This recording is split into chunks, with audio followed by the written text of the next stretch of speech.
powerful would our world be if we had kids who were not afraid to take risks, who were not afraid to think, and who had a champion. Every child deserves a champion, an adult who will never give up on them, who understands the power of connection and insists that they become the best that they can possibly be.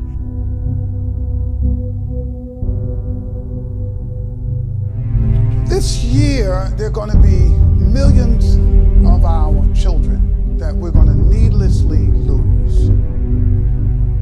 The system we have today isn't fair to them. It's not fair to students, and it's putting America's global leadership at risk. In some parts of the country, 60% of kids drop out of high school. In the Native American communities, it's 80% of kids. If we halved that number, one estimate is it would create a net gain to the US economy over 10 years of nearly $1 trillion. Why haven't we fixed this? Those of us in education have held on to a business plan that we don't care how many millions of young people fail.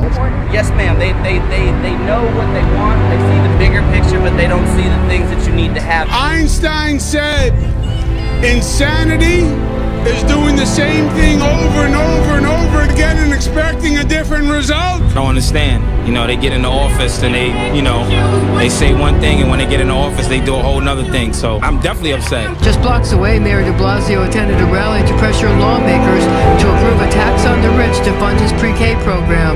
There were far fewer there, under 1,000. By the force of our words and the force of our commitment and the force of our compassion and our heart for our children, we are going to keep this issue moving forward. The education industry has said the same thing for decades. More money, more money, more money, and it'll change. We say in this country, no child left behind. So the no child left behind start with the pre-K. Consider the rankings for reading proficiency. The US isn't number 1. We're not even in the top 10.